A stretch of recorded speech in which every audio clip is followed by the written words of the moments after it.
Guys, हम CSIR net दिसंबर 2014 का ये वाला क्वेश्चन डिस्कस करेंगे। ओके, देखिए इसमें रिएक्शन दिया है, ठीक है। अब बोल रहा है कि ये देखिए मैकेनिज्म है।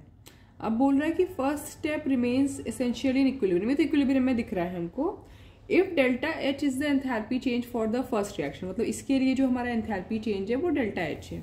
Okay, and E not is the activation energy for the second reaction, इसके लिए ही एक्टिवेशन एनर्जी है, ठीक है। The activation energy of the overall reaction will be given by.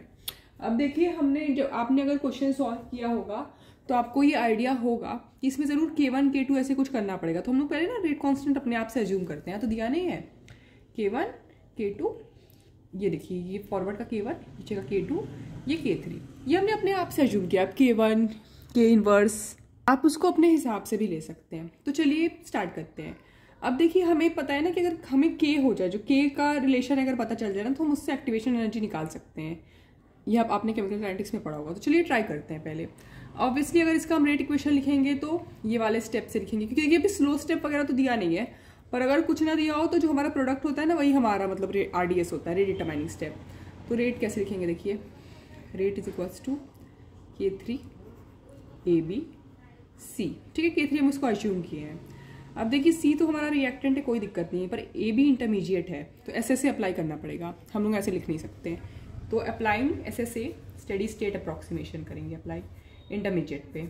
Okay, SSA on AB, मतलब rate of formation is equals to rate of deformation. तो rate of formation of AB कहाँ है, देखिए rate of formation of AB है K1 AB, ठीक है, is equals to rate of deformation K2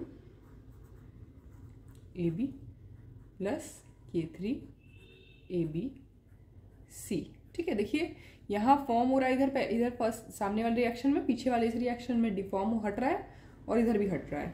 ये हो गया। AB को कॉमन लेंगे, क्योंकि यहाँ से हमें AB हटाना है ना, C से तो हमें कोई दिक्कत ही नहीं है। C तो हम रख सकते हैं, आपको पता है ना, रेट इक्वेशन में हम रिएक्टेंट प्रोडक्ट को रख सकते हैं लेकिन इंटरमीडिएट को नहीं रख सकते, इसलिए हमने SSA अप्लाई किया है। ओके, तो AB को कांस्टेंट लेते हैं, K1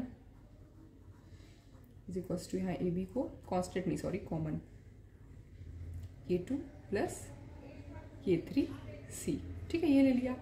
AB को सब्जेक्ट बनाए फॉर्मूला का, is equals to K1 A B, ठीक है, ये K2 plus K3 C। Okay, अब देखिए ये हमारा स्लो स्टेप होगा। देखिए प्रोडक्ट जिसका रेट इक्वेशन लिख रहे हैं, सोचिए वही हमारा स्लो स्टेप होगा ना। तो K3 K2 में, और ऐसे भी हमने इस तरह का डिराइवेशन भी किया होता है। तो अगर K3 K2 में हम लोग को कंपेयर करने आए तो हम समझ जाएंगे ना कि हमारा जो K3 है वो स्लो है, तो इसको हम इग्नोर कर सकते हैं K2 के हिसाब से, तो इसको हम इग्नोर कर देते हैं। AB इज इक्वल्स टू ऐसा होता है, ठीक है। अब हम इसको रेट के इक्वेशन के फॉर्म में लिखेंगे। तो रेट इज इक्वल्स टू क्या होगा, देखिए K3 हो जाएगा, K3 आया AB और ये था, ठीक है। तो K3 होगा K1 A, ये B रहेगा, नीचे बस K2 बचेगा, और यहाँ पे ये देखिए C भी तो रहेगा ना, ये भी C रहेगा। अब देखिए इससे हमें ना रेट कांस्टेंट के साथ रिलेशन पता चल गया, और जब हमें ये पता चल जाता है ना, तो हम एक्टिवेशन एनर्जी भी इससे निकाल सकते हैं। कैसे, देखिए जो ऊपर वाले होते हैं ना वो ऐड हो जाते हैं, E3 हो जाएगा प्लस E1 माइनस E2, ये आपको पता होगा अगर आपने एक्टिवेशन एनर्जी का रिलेशन देखा होगा। अब देखिए क्या दिया है, बोल रहा है delta H is the enthalpy of change for the first reaction. Enthalpy change पहला रिएक्शन के लिए, ठीक है। क्या है यहाँ पे E1 E2, देखो देखिए वो 1 है रिएक्शन, 2 रिएक्शन, तो इसका एंथैल्पी चेंज कैसे निकाल देंगे। ये वाला 1 अगर सोचिए 2 है तो एंथैल्पी चेंज दिया ही है ना, तो यही चीज़ तो हो गया, सब्स्टिट्यूट कर दे सीधे। E3 ले लेते हैं प्लस यहाँ डेल्टा H लिखते हैं, चलिए डेल्टा H तक हो गया। अब बोल रहा है E0 is the activation energy for the second reaction, मतलब सेकेंड रिएक्शन यानी इसके लिए एक्टिवेशन एनर्जी ही दिया है हमें। अरे वाह, इसमें तो कोई दिक्कत ही नहीं है ना।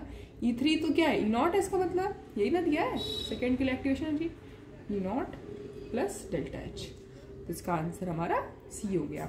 ओके, तो देखिए इसको हम लोग प्रीवियस कॉन्सेप्ट यूज किए। यहाँ पे देखिए K1 K2 K3 कहीं नहीं दिया हुआ था, हमने खुद समझ लिया कि अच्छा प्रोडक्ट बन रहा है, यही स्मॉलेस्ट स्लोएस्ट स्टेप होगा, स्लोएस्ट स्टेप तो K3 K2 का रिलेशन निकाल लिया, और ये हम अपने आप से अज्यूम किए K1 K2। चाहे तो आप K1 K minus K inverse 1 भी लिख सकते हैं, ये आपकी मर्जी है, पर कॉन्सेप्ट यही है। Thank you.